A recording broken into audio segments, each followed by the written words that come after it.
مسجد الحرام مکۃ المکرمہ اور مسجد النبوی مدینہ المنورہ سے خطبے کا اردو ترجمہ کے لیے ہمارے سوشل نیٹ ورک کو فالو کرنا نہ بھولیں اور اپنے دوست احباب کے ساتھ بھی ضرور شیئر کیجیے۔ خطبہ جمعہ مسجد الحرام، تاریخ 29 شوال 1447 ہجری بمطابق 17 اپریل 2026 عیسوی۔ موضوع تقدیر پر ایمان۔ خطیب فضیلۃ الشیخ یاسر الدوسری حفظہ اللہ، ترجمہ محمد اقبال یاسین۔ ہر قسم کی تعریف اللہ کے لیے ہے۔ اس نے ہر چیز کو پیدا کیا اور اس کی ایک تقدیر مقرر کی، اور حکمت و تدبیر کے لحاظ سے معاملات اس کی منشا کے مطابق جاری ہیں۔ اور میں گواہی دیتا ہوں کہ ایک اللہ کے سوا کوئی معبود برحق نہیں، اس کا کوئی شریک نہیں، اور وہی بطور مددگار کافی ہے۔ اور میں گواہی دیتا ہوں کہ محمد اللہ کے بندے اور اس کے رسول ہیں۔ اللہ نے آپ کو انس و جن کی طرف خوشخبری سنانے والا، ڈرانے والا، اس کے حکم سے اس کی طرف بلانے والا اور روشن چراغ بنا کر بھیجا۔ درود اور برکتیں نازل ہوں آپ پر، آپ کے آل و اصحاب پر، اور جو درست طریقے سے ان کی پیروی کریں ان پر، اور بہت زیادہ سلامتی نازل ہو۔ اما بعد، لوگوں، میں تمہیں اور خود کو اللہ کے تقوی کی نصیحت کرتا ہوں، اس لیے کہ متقی لوگ کامیاب ہوئے۔ ہر اس چیز میں اللہ پر بھروسہ کرو جس میں تم تصرف کرتے ہو، اور جان لو ہر چیز اس کے فیصلے سے ہے۔ وہ جس چیز سے کہتا ہے وہ ہو جاتی ہے۔ مسلمانوں، قضاء و قدر اور اس کے خیر و شر پر ایمان رکھنا ایمان کے ارکان میں سے ایک رکن ہے، اس کے عظیم اصولوں میں سے ایک اصول ہے، جیسا کہ اس کی خبر سید الانام علیہ الصلاۃ والسلام نے دی ہے۔ اسی سے بندہ اللہ کی رضا سے سرفراز ہوتا ہے، جنتوں میں داخل ہونے میں کامیاب ہوتا ہے، اور جہنم سے سلامتی پاتا ہے۔ زید بن ثابت رضی اللہ عنہ سے روایت ہے، انہوں نے کہا، میں نے رسول اللہ صلی اللہ علیہ وسلم کو فرماتے ہوئے سنا، اگر تمہارے پاس احد پہاڑ کے برابر بھی سونا ہو اور تم اسے اللہ کی راہ میں خرچ کرو، وہ تمہاری طرف سے قبول نہیں کرے گا یہاں تک کہ تم تقدیر پر ایمان رکھو۔ جان لو جو تمہیں ملا وہ ملنے ہی والا تھا، اور جو تمہیں نہ ملا وہ تمہیں ملنے والا ہی نہیں تھا۔ اگر تم اس کے سوا کسی اور عقیدے پر مرے تو تم جہنم میں داخل ہوگے۔ جب عقیدہ دلوں میں بیٹھ جائے تو عمل کرنے والوں کو عمل پر ابھارتا ہے، اور ہر حال میں انہیں کمال کے مرتبہ تک لے جاتا ہے۔ لوگوں، تقدیر مخلوقات میں اللہ کا راز ہے۔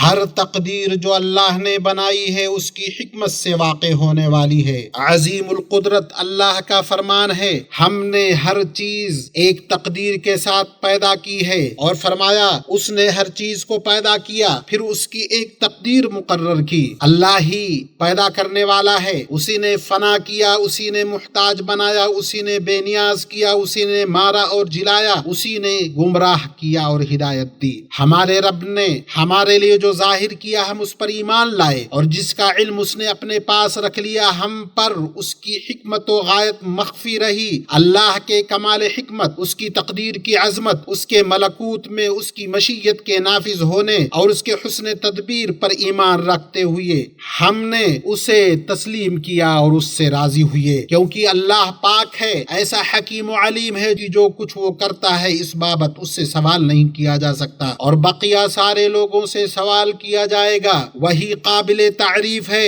ہر حال میں تعریف کا مستحق ہے، اس کے سوا کوئی معبود برحق نہیں۔ جس نے کما حق اللہ پر ایمان رکھا اور جان لیا کہ ہر چیز حکیم رحمان کے فیصلے اور تقدیر سے ہے، اس کا ایمان سچا رہا، اس نے ایمان کے لازم اقوال و افعال انجام دیے، اللہ اس کے دل کو رضا پر ثابت قدم کر دے گا اور اسے تسلیم و اذعان کی ہدایت دے گا۔ اللہ کا فرمان ہے، جو شخص اللہ پر ایمان رکھتا ہو اللہ اس کے دل کو ہدایت بخشتا ہے، اور اللہ کو ہر چیز کا علم ہے۔ جس نے اپنے دل سے اللہ پر بھروسہ کرتے ہوئے اس سے مدد طلب کی، اللہ نے اس کی مدد کی، اس کی طرف جو رجوع ہوا اس کی پناہ میں اللہ نے اس کی حفاظت کی۔ جس نے اس کی راہ میں دشواریاں اور مشقتیں جھیلیں اللہ نے انہیں اس پر سہل اور آسان کیا، اور جس نے صدق دل سے اس کا قصد کیا اس کے لیے اللہ کافی ہوا، اس کے لیے خیر کے راستے مزین کیے۔ وہ شخص کیسے لوگوں سے ڈر سکتا ہے جو جانتا ہے کہ موت حتمی ہے، اور وہ شخص کیسے فقر و فاقہ سے ڈر سکتا ہے جو یقین رکھتا ہے کہ رزق مقدر ہے، اور وہ شخص کیسے مصیبتوں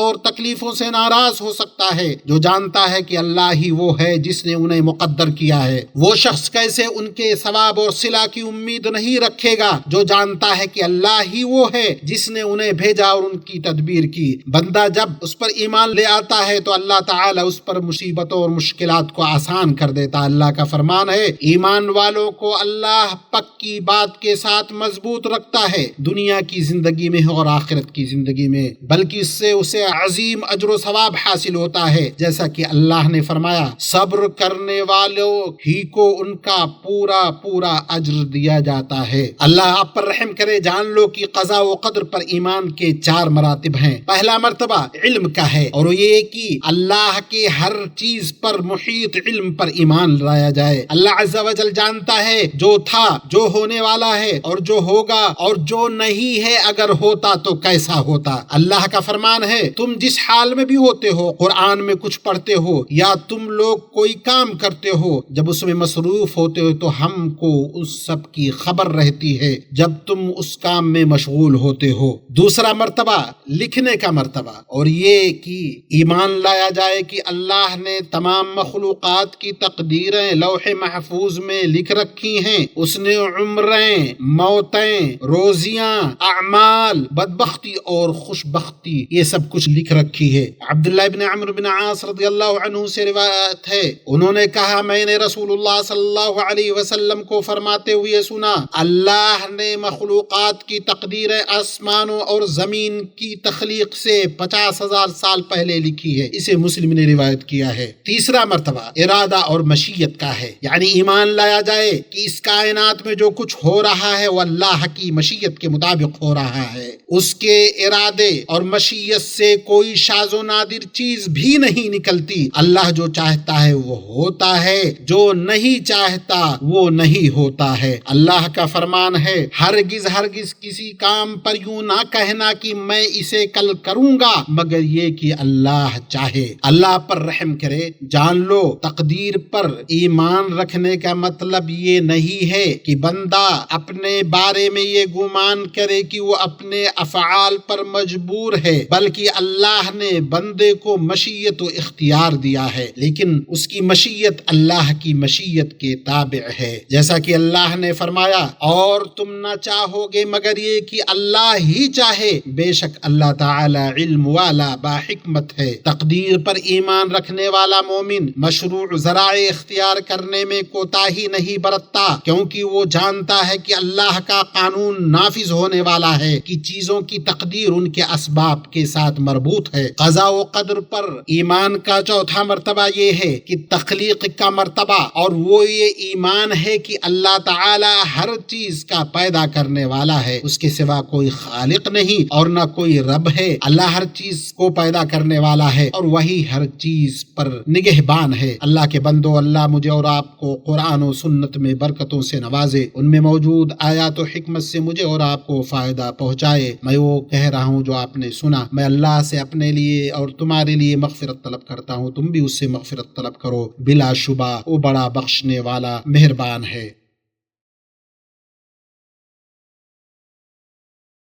تمام تعریف اللہ کے لیے ہے جو خوب سننے والا، جاننے والا، غالب اور حکمت والا ہے۔ اس نے اپنا فیصلہ کر دیا، اس کی تقدیر بندوں کے عمل سے پہلے ہی جاری ہو چکی ہے، اور میں گواہی دیتا ہوں کہ ایک اللہ کے سوا کوئی معبود برحق نہیں، اس کا کوئی شریک نہیں، وہی اولین و آخرین کا معبود ہے، اور میں گواہی دیتا ہوں کہ محمد صلی اللہ علیہ وسلم اللہ کے بندے، اس کے رسول ہیں، روشن روح اور چمکتے اعضاء والے اہل ایمان کے پیشوا ہیں۔ اللہ تعالیٰ ان پر درود و سلام اور برکت نازل کرے، ان کے آل و اصحاب اور تابعین پر، اور ان سب پر جو قیامت تک نیکی کے ساتھ ان کی پیروی کرے۔ اما بعد، مومنو، بے شک قضاء و قدر پر ایمان کے بے شمار اور بے حساب عظیم ثمرات و فوائد ہیں، اور اس کے قابل تعریف اثرات ہیں جن کی نہ کوئی حد ہے اور نہ شمار۔ ان میں سے چند یہ ہیں، جیسے کہ اس سے راحت نفس اور اطمینان قلب حاصل ہوتا ہے، اور جو چیز فوت ہو جائے، چھن جائے، اس پر حزن و ملال نہیں ہوتا، کیونکہ مومن کسی محبوب چیز کے فوت ہونے پر اور کسی ڈراؤنی چیز کے پیش آنے پر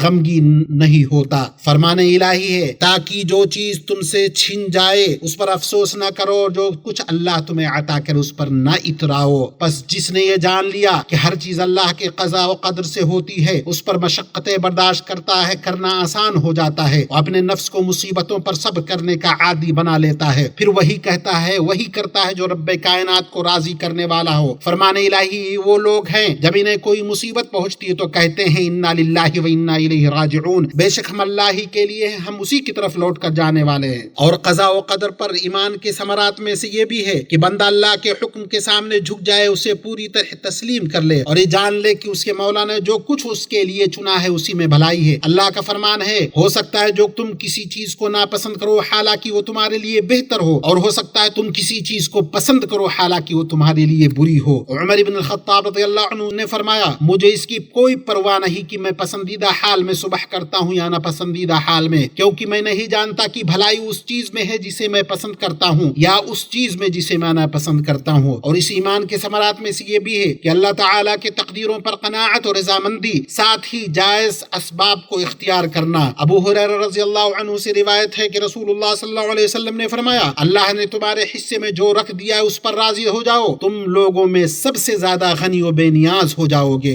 اور ان فوائد میں سے یہ بھی ہے کہ دل حسد، کینہ اور بغض سے پاک ہو جاتا ہے، کیونکہ یہ سب دل کی بری بیماریاں ہیں جو انسان کو اللہ تعالیٰ کی تقدیروں پر اعتراض تک پہنچا دیتی ہیں۔ ابو ہریرہ رضی اللہ عنہ سے روایت ہے کہ رسول اللہ صلی اللہ علیہ وسلم نے فرمایا، اس کی طرف دیکھو جو تم سے کمتر ہے، اس کی طرف مت دیکھو جو تم سے برتر ہے، اس طرح تم اپنے اوپر اللہ کی نعمت کو حقیر نہ سمجھو گے۔ اسے مسلم نے روایت کیا ہے۔ اور ان فوائد میں سے یہ بھی ہے کہ آزمائش کے وقت صبر کرنا اور نعمت پر شکر ادا کرنا۔ صہیب رضی اللہ عنہ سے روایت ہے کہ رسول اللہ صلی اللہ علیہ وسلم نے فرمایا، مومن کا معاملہ تعجب خیز ہے، اس کا ہر معاملہ خیر ہی خیر ہے، اور یہ خصوصیت کسی اور کے لیے نہیں سوائے مومن کے، اگر اسے خوشی پہنچے تو شکر کرتا ہے اور یہ اس کے لیے بہتر ہوتا ہے، اور اسے تکلیف پہنچے تو صبر کرتا ہے تو یہ بھی اس کے لیے بہتر ہوتا ہے۔ اسے مسلم نے روایت کیا ہے۔ عطا ابن ابی رباح بیان کرتے ہیں کہ ابن عباس رضی اللہ عنہ نے مجھ سے کہا، کیا میں تمہیں جنت کی ایک عورت نہ دکھاؤں؟ میں نے کہا ضرور۔ انہیں کہا، یہ کالی کلوٹی عورت یہ نبی صلی اللہ علیہ وسلم کی خدمت میں حاضر ہوئی اور کہا، مجھے مرگی کا دورہ پڑتا ہے، اس حالت میں میرا جسم کھل جاتا ہے، آپ میرے لیے دعا کریں۔ آپ نے فرمایا، اگر تم چاہو تو صبر کرو، تمہارے لیے جنت ہے، اور اگر چاہو تو میں اللہ سے دعا کروں وہ تمہیں شفا دے دے۔ اس نے کہا، میں صبر کروں گی لیکن میں بے پردہ ہو جاتی ہوں، تو آپ دعا کریں کہ میں بے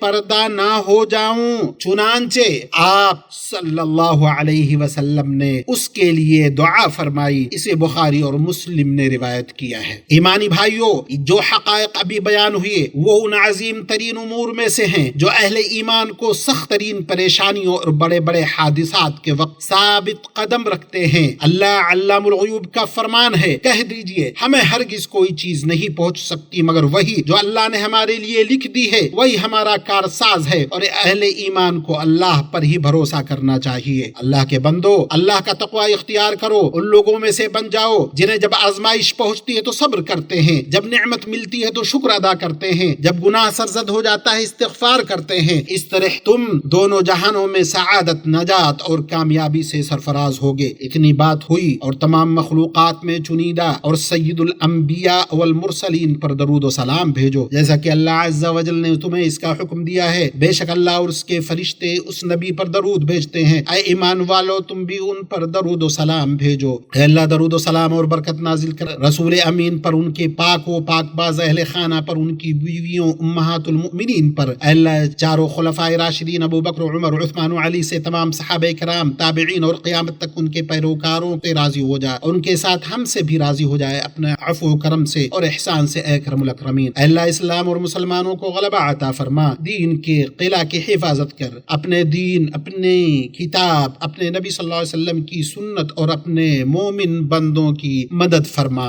اور امن و امان کی نعمت ہمارے ملک مملکت سعودی عرب پر اور تمام مسلم ممالک پر قائم رکھ، اور ہمیں اور انہیں ہر طرح کی برائی، آفت، سختی اور تکلیف سے محفوظ رکھ، اور جنگوں اور فتنوں، ظاہری و باطنی شر اور آزمائشوں سے بچا۔ اے اللہ ہمارے امام اور سربراہ خادم حرمین شریفین ان کے امین ولی عہد کو حق توفیق اور ہدایت سے مضبوط کر، انہیں ان کے معاونین کو اس کام کی توفیق دے جسے تو پسند کرتا اور جس سے تو راضی ہو، اور جس میں ملک اور بندوں کی بہتری ہو، اور جس میں اسلام اور مسلمانوں کے لیے غلبہ و استحکام ہو۔ اے اللہ ہمارے حفاظتی اہلکاروں، ہمارے سرحدوں پر موجود فوجیوں کو محفوظ رکھ، انہیں فتح عطا فرما، ان کا حامی و ناصر بن جا، انہیں سہارا دینے والا بن جا، انہیں مضبوط کرنے والا بن جا۔ اے اللہ غمزدوں کا غم دور فرما، مصیبت زدوں کی مصیبت ٹال دے، قرض داروں کے قرض ادا فرما، ہمارے اور مسلمانوں کے مریضوں کو شفا یاب کر، ہمارے اور مسلمانوں کے وفات شدگان پر رحم فرما، اے ہمارے رحم سے قبول فرما۔ اے اللہ فلسطین میں اور ہر جگہ کے مسلمانوں کی تو مدد فرما، اے اللہ ہر غم سے انہیں